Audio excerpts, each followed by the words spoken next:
ఉంది కదా అని చెప్పి నిన్న మాట్లాడినాడు బీటెక్ రవి. ఎంత మాట్లాడితే వాడు వీడు అనే లెవెల్లో మాట్లాడినాడు. నువ్వెంత, నీ బతుకెంత, ఈ పురోగతులకు కన్న వేసి ముగ్గురు దొంగతనం చేసి బతికేవాడి నువ్వు, ఇసుక దొంగతనం చేసి బతికేవాడి నువ్వు. జగన్మోహన్ రెడ్డి గారి గురించి నోటికొచ్చేట్టు మాట్లాడేవాడుగా.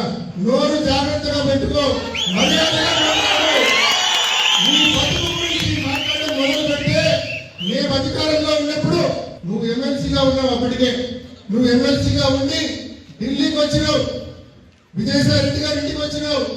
ఏమని ఎందుకు వచ్చినావు నువ్వు చెప్పాలి అందరికీ. ఆయన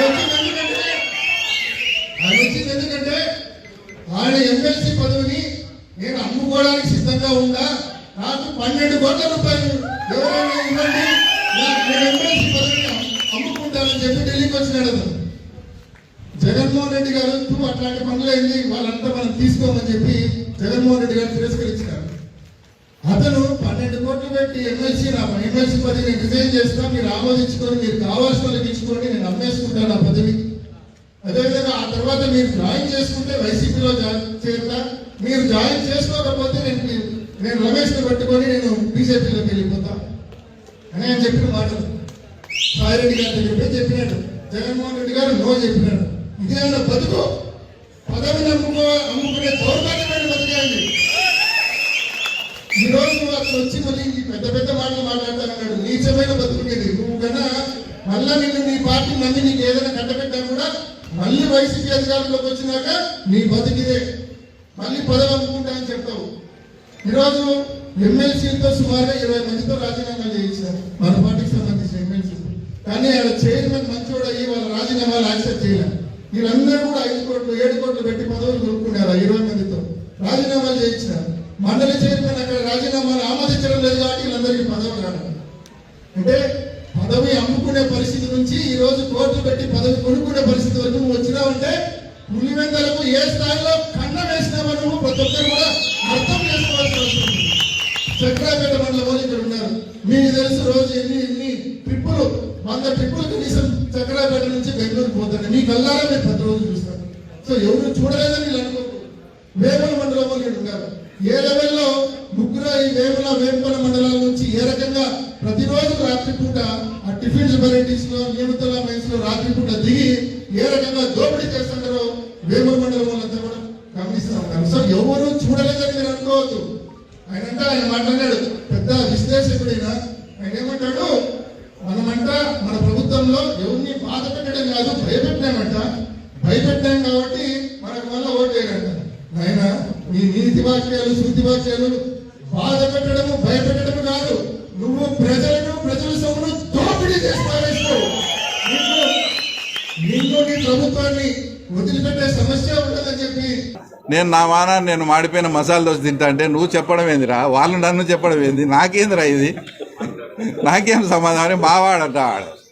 అయినా ఇంకోటి రమణ అంటే మీ మనిషి అనుకునే నేను ఎప్పటి నుంచో రేడియో నారాయణ గారి కుటుంబం అంటే వైఎస్ కుటుంబం మీ మంచి అని చెప్పిన మీరు రమణ మీద ఇంత ఇది మళ్ళీ అక్కస పెట్టుకుంటారని కూడా అసలు నేనైతే అనుకోలేదు. ఎందుకంటే ఇంకో ఆయన మాట్లాడతాడు రమణకు రాజకీయం అసలు ఫస్ట్ మండల ప్రెసిడెంట్ వచ్చిన తర్వాత మా రమణ వాళ్ళ మిసెస్ వచ్చి పులివెందుల మనకి అవగాహన లేదు మామూలుగా అది లేదని ఆయన మున్సిపల్ చైర్మన్ మాట్లాడతాడు.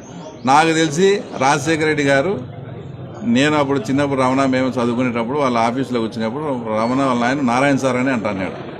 సగం రాజకీయం అంతా వాళ్ళ ఆఫీసులోనే జరిగింది. అలాంటి కుటుంబం వాళ్ళది. దానికి రాజకీయానికి వీళ్ళేం సంబంధం, తర్వాత వాళ్ళేం సంబంధం అని మాట్లాడతాడు. ఇంకోటి ఆయన మట్కా గురించి మైనింగ్ గురించి మాట్లాడాడు. ఏదో భాస్కర్ రెడ్డి గారు ఊరు రాకుండా ఉన్నాడు ఆయన అని మేము ఈయనకు భాస్కర్ రెడ్డికి సరిపోనట్టుంది. ఎప్పుడు భాస్కర్ రెడ్డి నన్ను తిట్టేయాలని చూస్తాడు. మైనింగ్లో 12 పైసలు 5 మందికి భాగాలు ఇంకా ఎన్నిసార్లు చెప్పాలనో వైఎస్ మధు, భాస్కర్ రెడ్డి, భూమిగారిపల్లి బైబురెడ్డి, రాము, మా మిత్రుడు దేవిరెడ్డి శంకరెడ్డి 5 12 60 పైసలు 40 పైసలు మైన్ అన్నారు. 5 ఏళ్ళు యథేచ్ఛగా తోలుకొని మళ్ళీ ఈరోజు మైనింగ్ గురించి మాట్లాడతారు. నేనేదో లిఫ్ట్ చేసినానంట. నాకేదో ఎప్పుడైనా ఇంకోటి ఈరోజు చెప్తానా, బీటెక్ రవి అనే వ్యక్తి ఉద్యోగాల్లో కానీ ట్రాన్స్ఫర్లో కానీ మైనింగ్లో ఇట్లా అక్రమాల్లో కానీ డబ్బు తీసుకుని ఒక్క క్షణం ఏదైనా నిరూపించండి, మేము రాజకీయాలైనా అనుకుంటాం.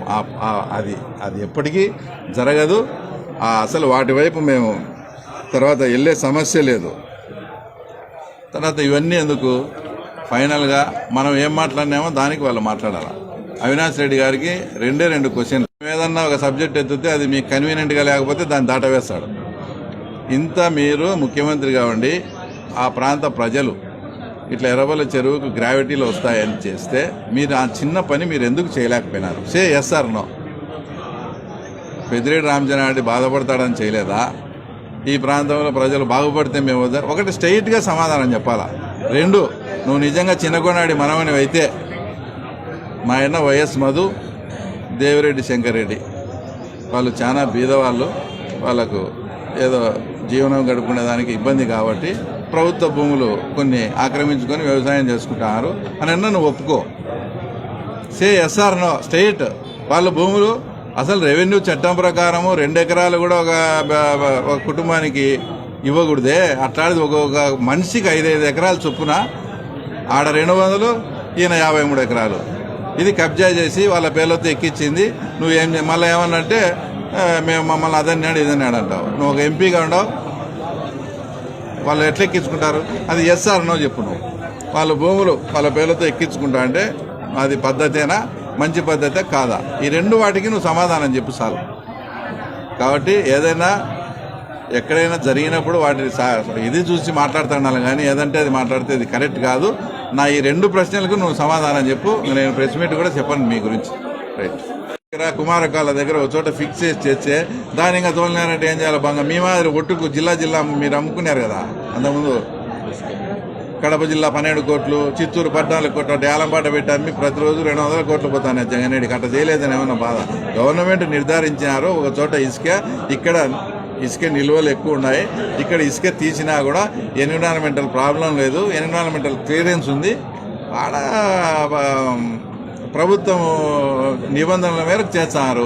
నిబంధనలు అతిక్రమించే అతను ఫైట్ చేయమను, దానికి మేము రెడీగా ఉంటాం. అంతేగాని ఊరికే ఇసుక తోలుతారంటే ఎందుకు తోలిస్తారు? అట్లయితే మేము పానపల్లిలో తోలము. ఇంకా ఏదనంటే మట్కా జూదాల గురించి మాట్లాడతాడు. అసలు నేను నిజంగా చెప్తాను, ఈరోజు బర్త్డే ఎవరిది? మా సంజీవ్ వానికి కోడి పందెం అంటే ఇంట్రెస్ట్. అంటే పందెం ఇంట్రెస్ట్ కాదు, వాడు చికెన్ తినాలని, మేసిన కోడి తినాలని ఇంట్రెస్ట్ అంతే. దానికోసం ఓ రోజు పెట్టుకుంటే కూడా డిఎస్పీ వాళ్ళు అడిగితే వానికి ఎంతో ఇష్టమైంది, అది కూడా నేను మానిపించాను. ఈ మధ్య ఎప్పుడన్నా అట్లా క్యారెక్టర్ మాది. జూదం కాడ కానీ ఆ తర్వాత ఇంకో చోట కానీ. మట్కా గురించి మీరు మాట్లాడితే మట్కా అసలు 2వ తాడిపత్రి అయిందని గత 5 ఏళ్ళు అందరికీ తెలుసు. 20-25 లక్షలు కలెక్షన్ అయితే అనేది 5 ఏళ్ళు ఆ డే9 అనే పిల్లలతో ఫ్లెక్సీలు కట్టించింది వాస్తవమా కదా? ఇంకా మీరే మళ్ళీ మట్కా గురించి మాట్లాడితే ఎట్లా బా? కాబట్టి ఎన్ని వాస్తవాలు తెలుసుకొని ముందు నేను అడిగిన ఈ 2 ప్రశ్నలకు సమాధానం చెప్పానండి.